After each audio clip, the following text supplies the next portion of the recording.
What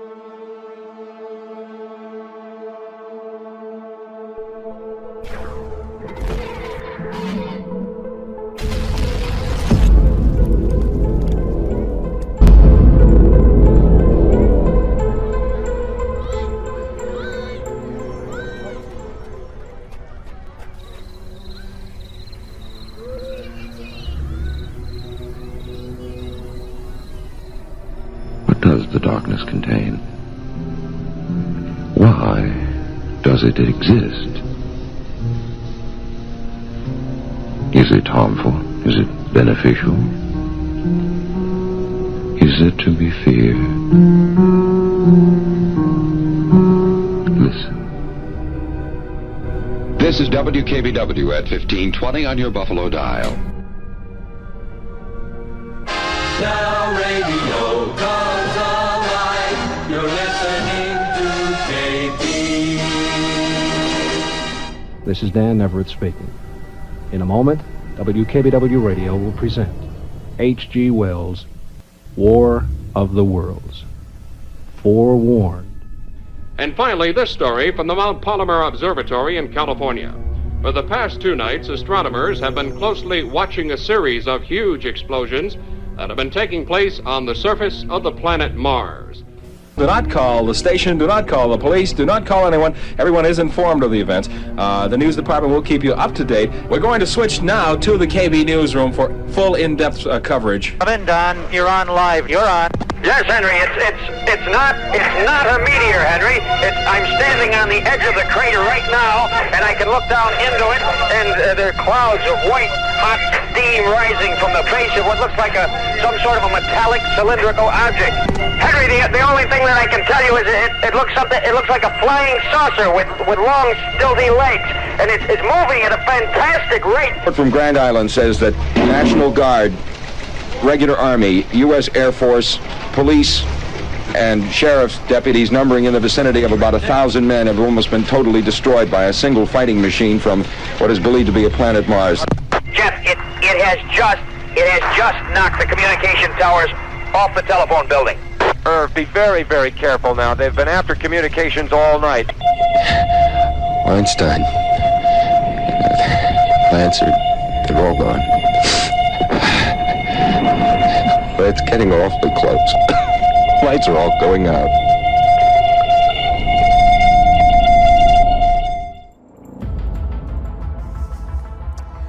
That was Halloween night, 1968. WKBW Radio's original production of H.G. Wells' War of the Worlds. It was program director Jefferson Kaye's tribute to Orson Welles' famous radio broadcast of a Martian invasion on October 30th, 1938. It was meant to be the finale of another great night of Halloween-themed programming on KB Radio.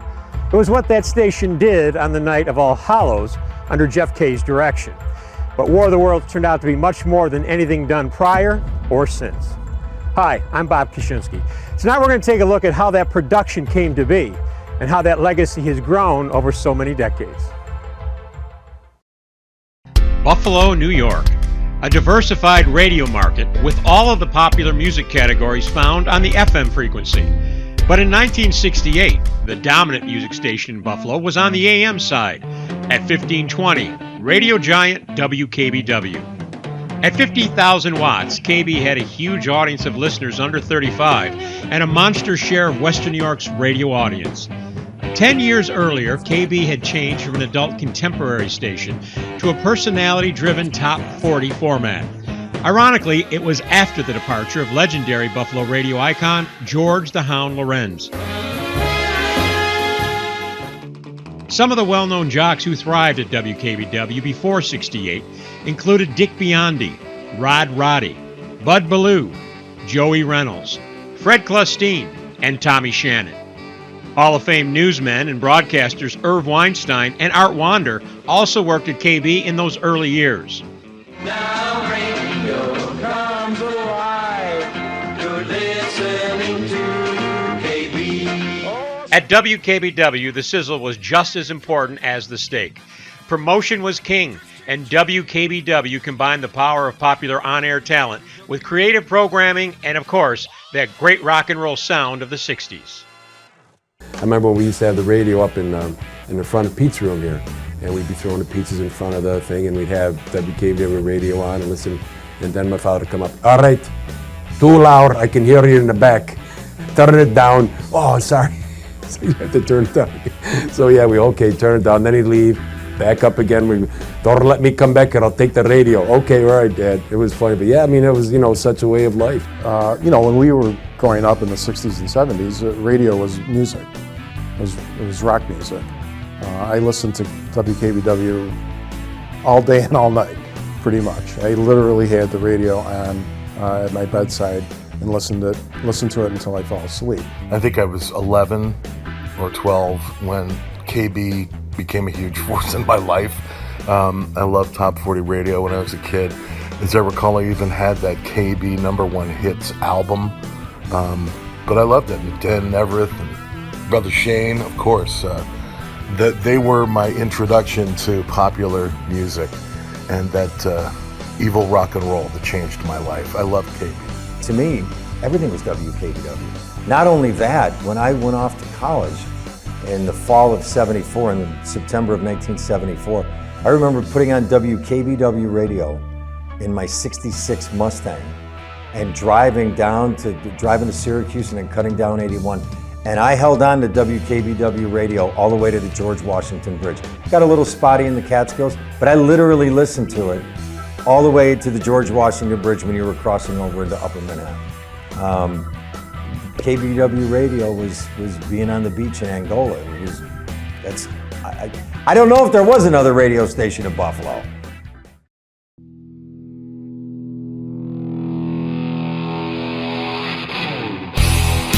And versatility is my middle name. Hi, I'm Jefferson Kaye, and for the past 5 years, I've been associated with WBZ in Boston. When Jeff Kaye joined the station in 1966, it was like adding fuel injection to a hot rod. Jeff Kaye was just an ordinary disc jockey. I don't think a lot of people remember him as being a disc jockey. He came from WBZ in Boston, came to Buffalo, he's on the air, and then he became the program director. But he was brilliant, absolutely brilliant, and one of the smartest people that I've ever worked with. Unbelievably talented. He could do anything. He really could. And he had a vision. The rest of us were disc jockeys and newsmen or whatever. He was truly a creator. He put things together creatively that the rest of us could only dream about. And to be under his tutelage was amazing. He didn't have time for commerce. He had time for creativity. And sometimes that gets you into trouble. But with him, I think he stood out, and that's why even now he is recognized for the talent he brought to the radio station. So when you bring a guy like that to a station like KB, that's a winning combination. By 1968, WKBW was already known for celebrating Halloween with a KB Spooktacular, which consisted of an entire night of original and commercially produced scary radio dramas under the direction of Jeff Kaye. One was a story conceived by Dan Neverth and fleshed out by Kaye entitled The Bed. So I told him it would be about a haunted bed that this couple bought at an auction. Now here's how it progressed. His secretary was out to lunch. I went and sat down at her desk with a typewriter. I would type 2 or 3 sentences. I would hand it to Jeff in his office. He would take the 2 or 3 sentences and turn them into 3 or 4 pages. I would go back, and that's how it progressed. In 1 hour, we had written a half-hour show. So tonight, for the first night, they would sleep in the auction bed. The bed of ghosts. The killer bed. October 30th, 1968, represented the 30th anniversary of Orson Welles' legendary War of the Worlds radio drama, and presented Jeff Kaye with his greatest challenge yet, a tribute to the most famous radio broadcast of all time. Ladies and gentlemen, I have a grave announcement to make. Incredible as it may seem, both the observations of science and the evidence of our eyes lead to the inescapable assumption that those strange beings who landed in the Jersey farmlands tonight are the vanguard of an invading army from the planet Mars. This is Orson Welles, ladies and gentlemen. Out of character, to assure you that the War of the Worlds has no further significance and as the holiday offering it was intended to be. The Mercury Theater's own radio version of dressing up in a sheet and jumping out of a bush and saying boo. Interestingly enough, WKBW had already ventured into the realm of imaginary news coverage of a major event on Christmas Eve, 1966. The broadcast was entitled The Birth of Christ. The program was produced, absent WKBW's call letters asked to be used by other stations in the chain, and featured familiar voices and former actors Rick Azar and Irv Weinstein from the WKBW TV side. They played newsmen and angels. The angel. He's speaking.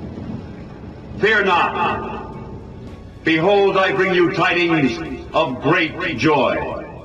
You shall find the babe wrapped in swaddling clothes and lying in a manger. To celebrate the 30th anniversary of Orson Welles' War of the Worlds broadcast, Jeff Kaye's initial plan was to re-air the original. But he felt the album LP version was incomplete, so he wanted to redo it with station personnel. We thought, well, let's do it ourselves, and we'll use the original script. The original script was copyrighted and therefore protected, and CBS wouldn't give us permission to use that. Initially, Kaye wrote an entire script, just as Orson Welles had done in 1938 with the Mercury Theater Players. But KB's newsmen were not radio actors. That forced Jeff Kaye to make a decision that was key to the reaction that the broadcast received.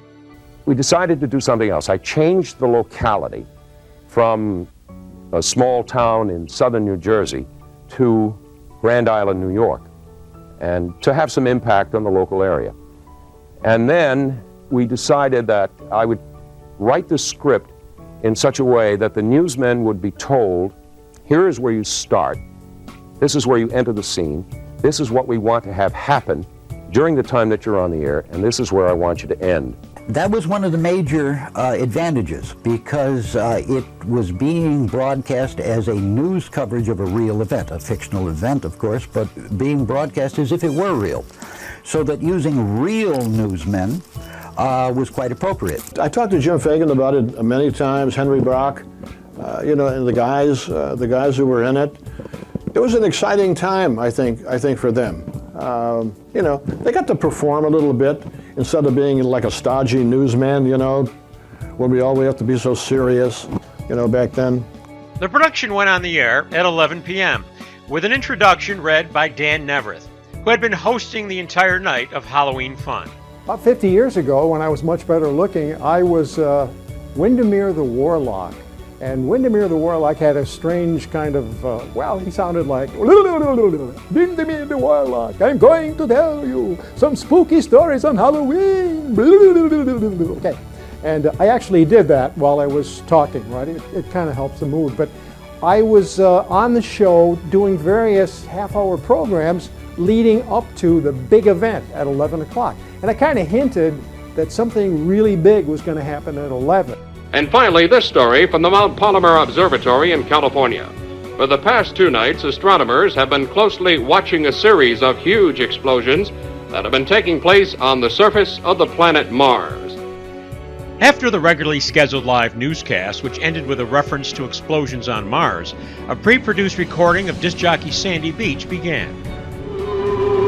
My earphones just pull out my hair. That's by the Cream on KB on a Halloween night with Sandy Beach. I went trick-or-treating with some of the neighborhood kids, and we went over to Stan Roberts' house, who is not exactly known to be loose with a dollar, and he gave away records, really, for trick-or-treat records, and they said on the back, for promotional use only, not for sale. Now that's you gotta be really cheap to do something like that. So we had to record the part from me at 11 o'clock on.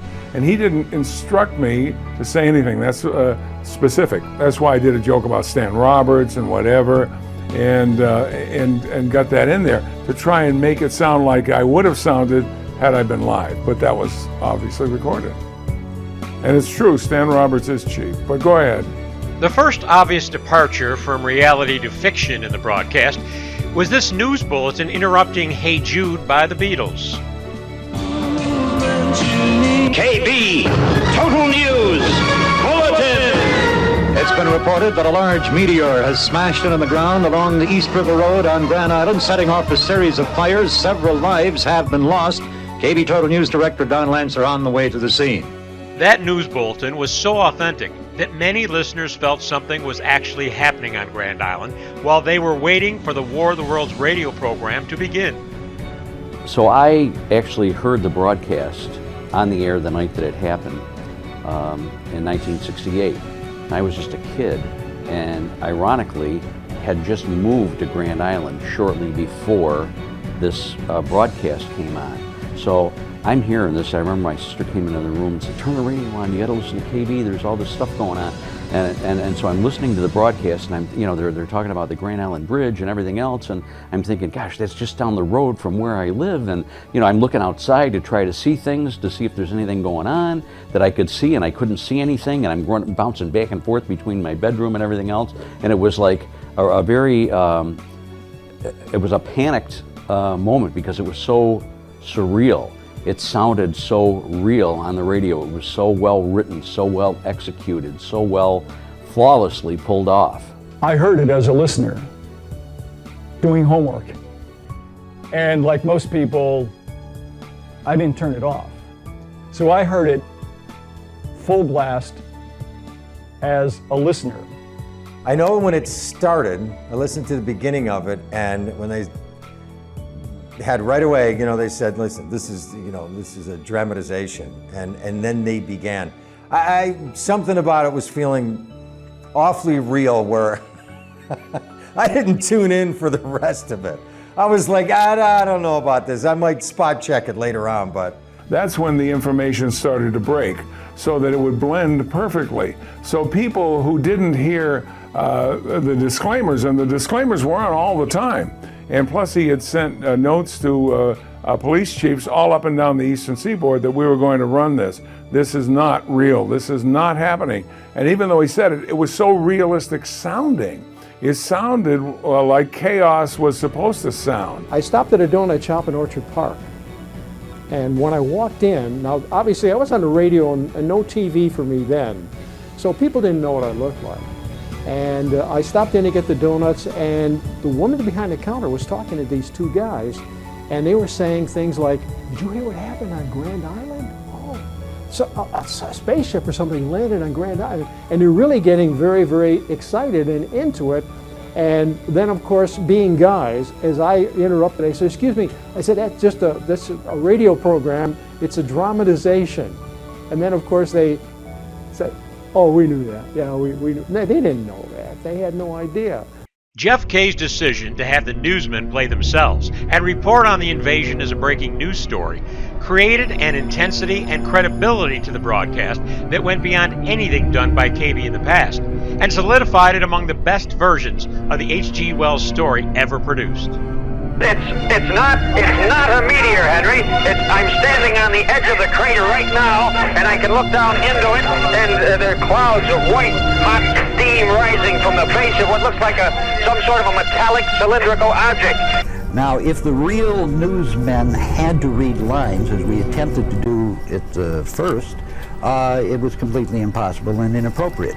But when real newsmen were allowed to do real newsman stuff, make up their own lines, you told them what the story was, the details of the particular scene, and we all did, like a bunch of children, just said, let's pretend that it is real, and they reported it as if it was real. And so it sounded that it was real. I was the mobile man at the time, so I was very comfortable. I was sitting in the cruiser, in the radio news cruiser, parked right outside on the driveway of the station. And I was very much at home. I had covered some on-the-scene events, so this thing just kind of fell right into place, and it was quite easy for me to do it. It really wasn't that difficult at all. That was Jim Fagan. Why, we listened to him all the time. Henry Brock, well, yeah, we knew all the names, and the audience knew all the names. They knew the community, and so it blended perfectly, and that's why, even though you may have heard the disclaimer, it didn't register. Well, I, as you know, started in this business as a radio actor. When I was a kid, I had a part-time job at a local radio station in Rochester. And so it was right up my alley, and I loved the idea. And all of the people involved in the show, news personnel who had no experience acting, whatever, really got into the mood.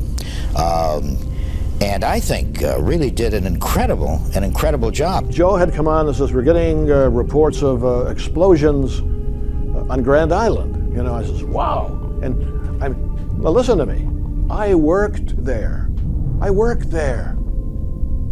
And I was moved by the way this thing came on. I go, wow, holy cow, this sounds great. The broadcast began killing off real newsmen, and Hall of Fame broadcaster Jim Fagan was the first to be zapped by the Martian death ray, which apparently was no accident. Good God almighty, they've been hit with some sort of a red beam! They burst into flames! 393 to Jim Fagan, just what is going on out there? Jim, come in, Jim, what's going on? Hey, this is Don. I'm on the other side of the crater. I can see Jim from where I'm standing. He's running away. That's got Jim. Oh no, it's got Jim. Oh, it's got Jim. Don, this is Jeff. Forget about Jim. If he's been zapped, just forget about him. I always kidded Jeff about the fact I think you nipped my acting career right in the bud. I mean, I went early. First I thought it was his wishful thinking because I always said I was a thorn in Jeff's side. Jim never said this to me, but Jeff did when I interviewed him about his production. Was he said, I had to kill Jim off first. He was the union representative. I mean, union management, I guess it's still the same way today, but it certainly was then. 57 minutes into the program, the mounting concern by callers and police agencies to the station became so great that Jeff Kaye felt he needed to interrupt the pre-recorded production with a live announcement to convince listeners that what they were hearing was not actually happening. The reaction was so astounding in its intensity while we were on the air that Jeff felt that he had to get in live on the air and give a disclaimer. I went to Kriegler in the control room, and Danny was very busy mixing in these sound effects, and I said to him, Danny, I've got to go on the air, and we've got to do a very, very big disclaimer to take enough time to call people to their senses because some of these people believe what we're doing. Kriegler said, no, absolutely not. You cannot go on the air. I won't permit it.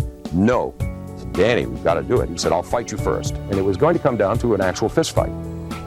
So I went to the tape rack where the big tape was on the wall and it was turning and was broadcasting out. And Kriegler was over to my other side of the room. And I said to him, Danny, if you don't let me go on the air, I'm going to rip this tape right out of this machine and run like hell onto Main Street with it, and we'll never finish it. And he said, okay, you can go on the air. So I went on at the next commercial break, and I pleaded with people. I said, ladies and gentlemen, this is a play, this is a drama, this is not happening. It's a figment of our imagination. Please, don't believe what you're hearing. It's not happening. Everybody is safe and secure. That was totally useless.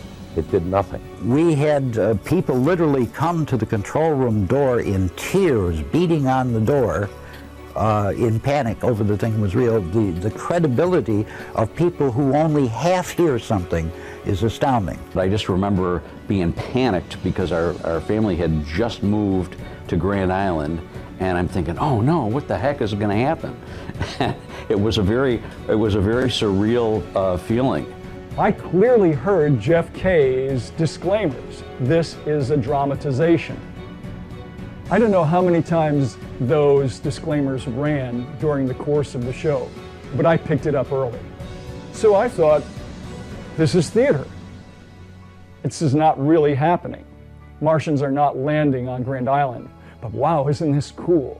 Finally, after 70 minutes of chaos and drama, the program's climax found Jeff Kaye alone at the station, and Irv Weinstein, the last reporter in the field, perched atop Buffalo's City Hall. Yeah, that was it for me. I was in mid-sentence when I was suddenly cut off shortly after I asked Jeff Kaye to call my wife. I don't know, tell her I wouldn't be home for dinner and that things were okay. I'm not sure whether Irv ad-libbed his death or whether I had written it in the script. Not certain, but it was a telling moment. Jeff, it's extremely difficult to describe this thing. It's like nothing I've ever seen. You better get out of there as quickly as you can. That's all right. I'll be all right. I just want to say, Jeff, it's turning my way. Once they wiped out Irv, it was over for the rest of us. we didn't have a chance. If anybody would have survived, it would have been Irv. And think about it, he and Jeff were very close. And you had Jeff's talent and Irv's talent. There ain't room in that studio for anybody else, I can tell you that. The broadcast impact on listeners within KB's huge coverage area was so great that it generated Associated Press wire stories while it was still live on the air. While we were on the air, the program had not yet finished. The Associated Press wire carried a story of the upset it was causing in Buffalo. That was before the program had actually finished on the air. When the broadcast ended, Jeff Kaye feared the worst. Well, after I died, I went back to my office and I sat there and reflected for a moment and I said, I'm literally dead in this market. I'll never work in Buffalo again. I typed out a resignation, put it into an envelope, slipped it under the studio door, or under the general manager's door. General Manager Pete Newell hardly wanted to fire Kaye, as noted in this memo that he posted on the morning of November 1st. High praise for the entire production, but especially for program director Jefferson Kaye. Some very lucky people last night had a chance to find out what radio can be at its very best. WKBW's War of the Worlds undoubtedly surpassed anything Orson Welles ever dreamed of. Placing the action in Western New York and producing in the contemporary idiom was a stroke of pure genius. While all of you who heard the program must agree that the performances of each and every one of the characters was superb, and while the production was outstanding, most of the credit for one of the all-time great radio programs belongs to Jeff Kaye. I know you all join me in extending Jeff and his crew a well-earned congratulations, and if it ever happens, Jeff, I hope we report it just half that well. The morning after also found that KB's War of the Worlds broadcast made the papers both locally and in the Associated Press Northeast region. The day after it aired, it was the talk of the town. It was the talk of the town, and in the case of the radio station, we got a number of complaints, to be perfectly honest, from police agencies and some private individuals saying that we had scared the hell out of people. Oddly enough, it received no coverage from Buffalo's two daily papers, the Buffalo News and Courier Express, who may have been among those tricked on Halloween night. We had newspapers sending reporters and photographers to Grand Island. They got halfway there before they realized that, no, this couldn't possibly be. They never admitted that they went. However, our spies saw them. They actually did go. The broadcast that took place on October 31st, 1968, was not only enjoyed by listeners, but is still admired today for the pure craftsmanship of the production. I think that Jeff Kaye at the end was licking his chops. God bless him. He created a masterpiece, and I think he was thrilled with the reaction. I think it was the reaction he was praying and hoping for. The main thing that I take away from this is that it was clearly a passion project for everyone involved. It was a great escape from the daily demands of a job of broadcasting. I think it sounded like they had a great time creating a false reality. The performances are extremely good, and the very nature of the project is really effective and creepy and scary. Jeff Kaye was a wonderful creative guy. He could hear it in his head of what it would sound like if it really did happen. And maybe he didn't like Grand Island and figured this is a good time to wipe it out anyway, so why not do it? It's the easiest way to get rid of those tolls. Nobody's going to want to pay those tolls, even the cashless tolls, if they're going to be wiped out by Martians. We're aware of the legacy. Personally, I'm very aware of the legacy. I'm reminded of it all the time. Anytime someone finds out what I do that didn't know previously, and if the call letters come up, WKBW, ultimately it leads to the discussion, wasn't that the place that did the War of the Worlds broadcast? Script like that, real life script of something like that, it definitely gets people's attention, no question about it. I don't know if it would be as cool or funny to do today with the dangerous things going on around the world, but certainly before 2001, it was entertaining to see the reaction of people. They were listening, but they really weren't listening because it couldn't have really been happening, right? After 1968, the broadcast lay dormant for 3 years, until Jeff Kaye gave it an update in 1971, replacing Sandy Beach with the new night shift jock, Jackson Armstrong. All right. Excuse me a minute here, folks. I know normally we don't come in on the top of a record or thing like that when it's not over, but Joe Downey has a special interrupt story on this thing that's happening in Grand Island, so let's go to the newsroom and Joe Downey. The 1971 broadcast still caused a stir, especially in the outer reaches of WKBW's 50,000-watt signal, as reported by the New York Times. Jeff Kaye then waited another 2 years before re-airing the program, but this time with the Cosmic Cowboy, Max Shane Brother Shane Gibson, as the opening DJ. KB interrupts normal broadcasting to take you now to our newsman Don Lancer in a mobile cruiser on his way to Grand Island and continuing developments. Jim Pastrick was the overnight summer replacement jock at the time. It was fascinating to watch, to be able to be brought into the program director's office. Jeff said to me, "Come on in, let's watch the show." And that was interesting because I had no idea what he was talking about. What he wanted to do was bring me in to show me how listeners still reacted to the show. Here it is, 1973, fall of 73, and people are still reacting to the show. But I distinctly remember calls, not hearing the other end, only hearing Jeff's response that this is a dramatization, this is not really happening. He was very good with people. He'd call him by name. "John, what's your name?" "John." "Where are you calling from?" "John, Cheektowaga." "John, it's a dramatization. It's not really happening. It's just what we do. We've done this for a while. We've done this for a few years. Maybe it's the first time you've heard it, but it's a dramatization. It's not really happening." It's fascinating. Everlasting Love on WPRO, and a song for Cranston on the Holland Cook Show. Oh, thank you very much. Ladies and gentlemen, Barbara Hamilton of our news staff has just handed me this important news announcement. It says here that NASA officials have alerted all Spacewatch facilities, you ready for this, to expect unusual observations and communications difficulties, which is kind of funny because that sounds a lot like working at WPRO. In 1974, WPRO in Providence, Rhode Island, sister station to WKBW, used Jeff Kaye's script along with their own newsmen to do their version of War of the Worlds. Naturally, Kaye's formula for intense radio worked yet again, and the broadcast caused plenty of local concern in that city. My God, Mark, there's something crawling out of the top of this thing. Something or someone, I can see 2 discs of some sort. They're alive. They appear to be eyes. Something's wriggling out of this capsule. Wait a minute, hold it. They're tentacles. I can see them now. The police lights are on them.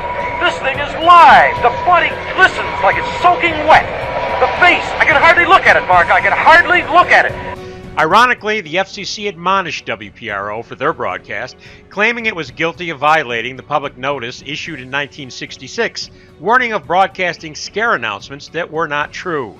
It was the last time WPRO broadcast that production. WKBW, however, in 1975 took one last swing at updating Jeff Kaye's 1968 broadcast. Kaye had left the station, but the broadcast did include Jeff without an introduction and used night shift jock Jim Quinn to open the program. Jim Quinn. WKBW. Are you ready for that? Giant clouds of hot gas rising off the surface of Mars. Damn! Must be an election year there, too. While not the strongest of the 4 versions, the 1975 broadcast still affected many listeners. I was aware of the kind of the urban legend or the legend of the War of the Worlds and on KB, and I heard people talk about it, so I was excited to finally hear it, and it was like nothing I'd ever heard before on radio. It was just so thrilling. After the 1975 broadcast, attorneys for capital cities decided the risk of liability was just too great, and on the shelf it went.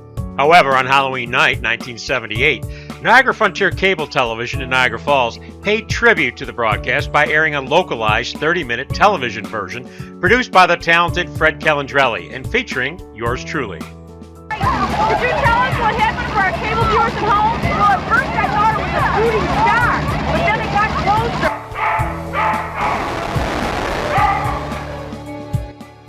After 1975, the only way to listen to KB's War of the Worlds was if you were lucky enough to get yourself a bootleg copy. In my case, this cassette was given to me by engineer Tom Atkins, who was at WKBW Radio in the 70s and 80s. In fact, Tom Atkins was very instrumental in keeping the legacy of KB's War of the Worlds alive. In 1986, WKBW became WWKB. That was because of an ownership change. Capital Cities Communications sold KB to Price Communications. With ownership change, there is usually remodeling going on, and this was the case at 695 Delaware Avenue. I remember clearly one morning walking into the radio station and walking up to the second floor. There were outside contractors working up there, and seeing the contractors making room. In the corner, there was an area labeled trash, and sitting in trash were two 10-inch reel-to-reel tapes. I looked at the tapes, and the labels on them were KB War of the Worlds. Well, I quickly took the reel-to-reel tapes out of the trash and locked them in my office. The legacy of KB's War of the Worlds broadcast was given a shot in the arm in 1989 when I was given the green light to produce a 6-minute feature that aired on WKBW TV's AM Buffalo program. Yeah. Well, it was great to get them all back together again to talk about it. It was a lot of fun to do it. It was super. Well, there we go. The story behind the story. That's wonderful. Ooh, and only on Halloween.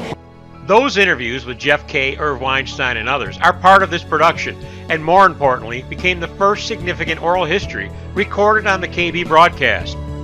Then in 1996, the World Wide Web became the vehicle for spreading the legend of KB's War of the Worlds. That after Tom Atkins sent a copy of the 1971 broadcast to the Real Radio website. That opened the floodgates for audio copies to be available for download on multiple sites. It was time to pull the reel-to-reel tapes that were locked away in my office out, put them on a machine, and play them.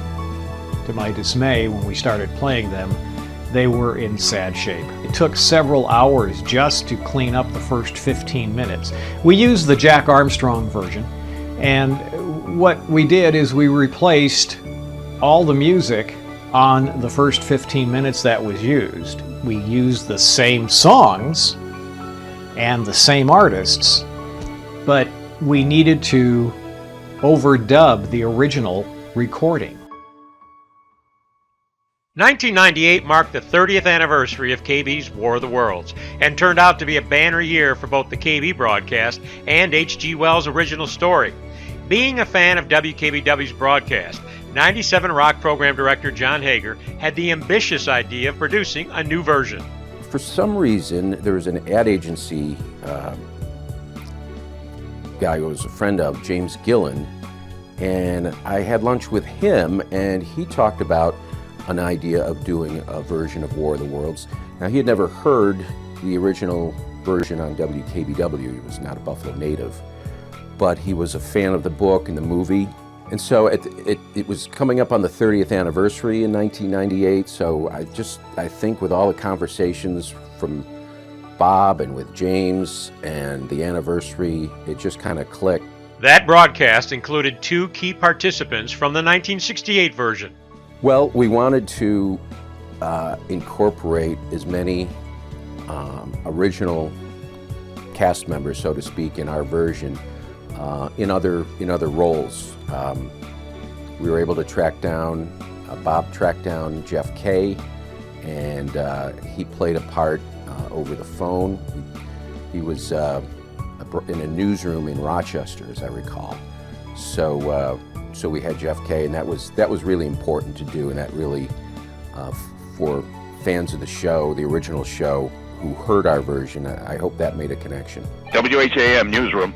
Hi, it's Bob Koshinski in Buffalo. Hi, Bob. Jeff Kaye here. Anything we can do for you on this end? Well, unless you could scare loose a steak and fries, you know. Okay, we'll call you back for more updates. Well, I think it's going to be a long night. We'll be here. So we were fortunate enough also to get Irv Weinstein, who was still working at Channel 7 at the time, and of course had been part of the original broadcast.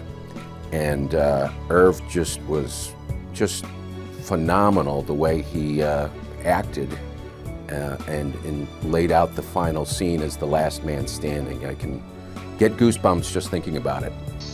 It's heading in my direction. There's no place left to run.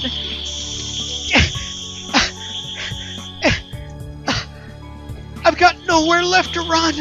The battle ends. The battle ends here and now. 97 Rock also partnered with Elite Apollo's Restaurant to make the anniversary celebration broadcast a fundraiser as well. A lot of great things happen with that. It's just the way Buffalo and our whole community works. You get it's something historic, a great idea, great fun. Let's have a party with it. Let's enjoy it. Let's raise some money for the less fortunate in our community. And it was a huge success. And we sold the little spaceship paper, little cutout things that we that you could sell for and you buy it for $5. You get your own spaceship and put it all around. So and that was just a fun thing. A lot of people couldn't make the party, wanted to do something and say, hey, what can we do? So buy a spaceship. You know, we'll try to ward these guys off and all your help to help win the War of the Worlds.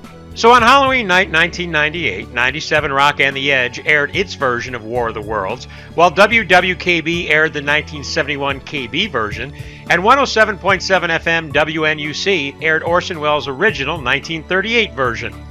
4 Buffalo radio stations, all airing a unique version of Martians invading the planet, a distinction we'll get to in a minute. On the television side, Halloween night 1998 also had WNED-TV airing an original documentary on WKBW's broadcast, produced by yours truly.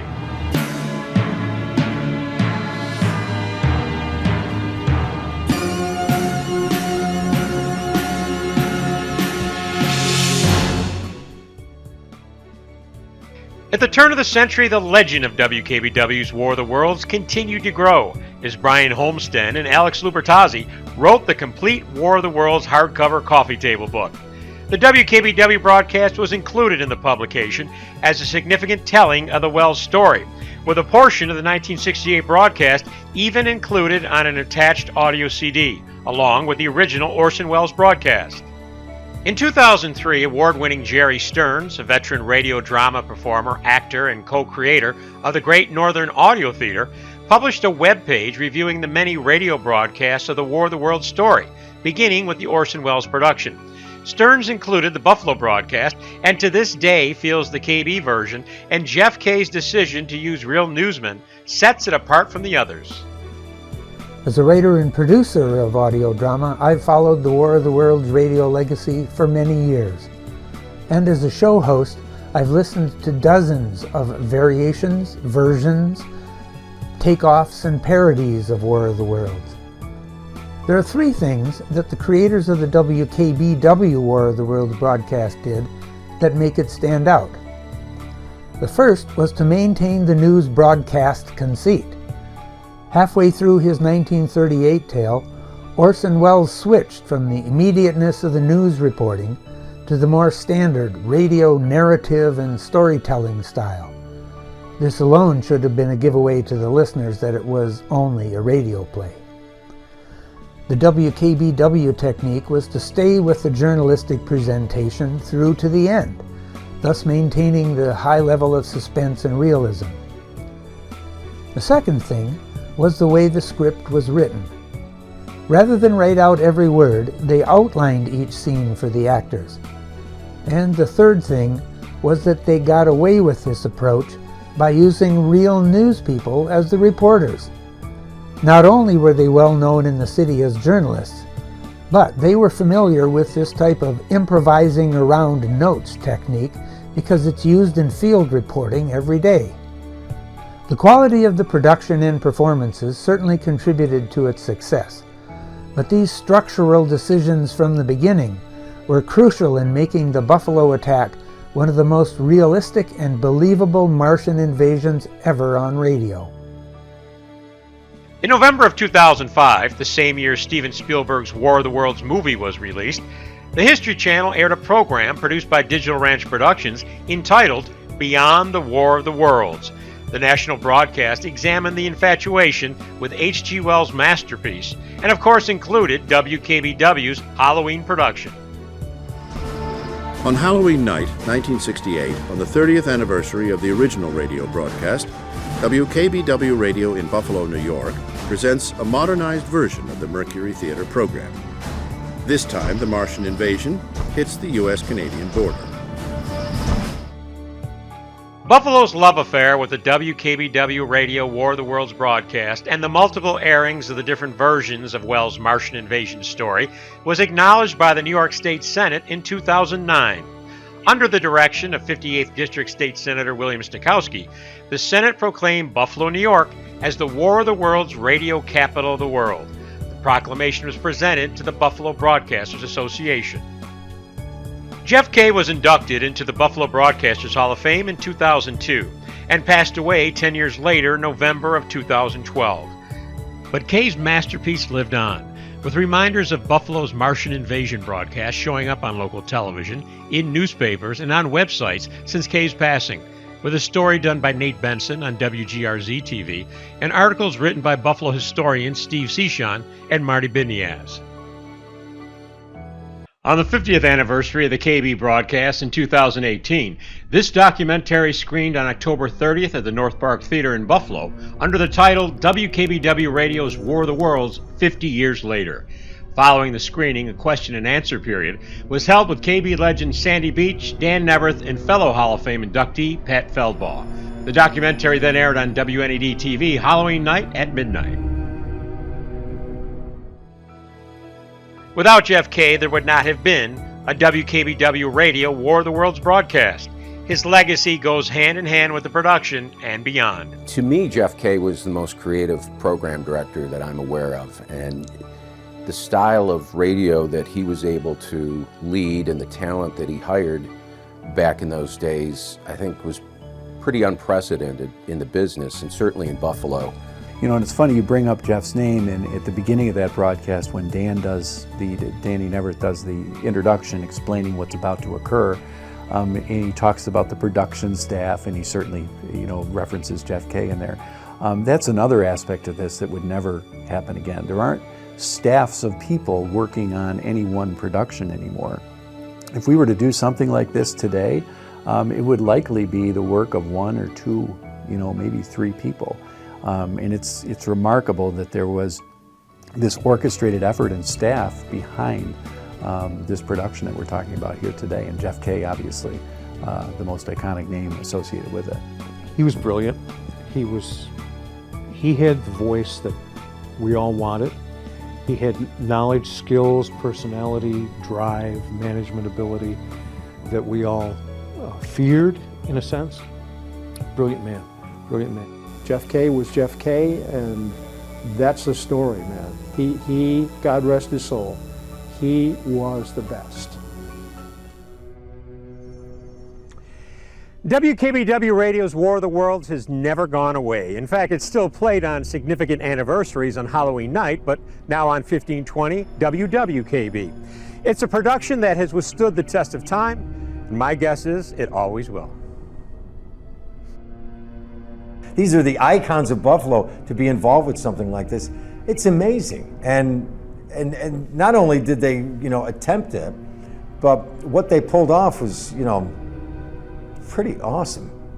It has to be probably one of the most famous Buffalo radio broadcasts of all time. Without question, that probably was the biggest single broadcast event to ever happen in Buffalo. That wasn't a news story or a news event, but from strictly an entertainment production piece, that there probably has not been nothing, and there never will be anything as spectacular as that.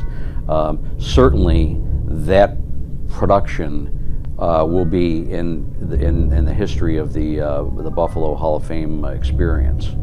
I don't think anything that has come out of Buffalo radio or will come out of Buffalo radio, especially now with corporate ownership, there's no time to do that kind of thing. There's no effort to do that kind of. There's no interest to do that kind of thing. But this War of the Worlds broadcast just stands on its own, and it 50 years from now, if somebody listens to the tape or watches this broadcast and they get an idea of what was happening, I think they'll realize that there's something missing now in broadcasting. We'll never see another day like that. The radio's changed too much. Those days are gone, but let's be glad we had them and they're still available to be heard. From a production standpoint, from a dramatic standpoint, respect for the story standpoint, and all the other skill levels that we talk about. It's easily tied for first. I mean, I've listened to Orson Welles, sorry. For the time, yes, but for grabbing me, it still does. KB still does. It's magnificent. Magnificent. Jeff on the street at the end.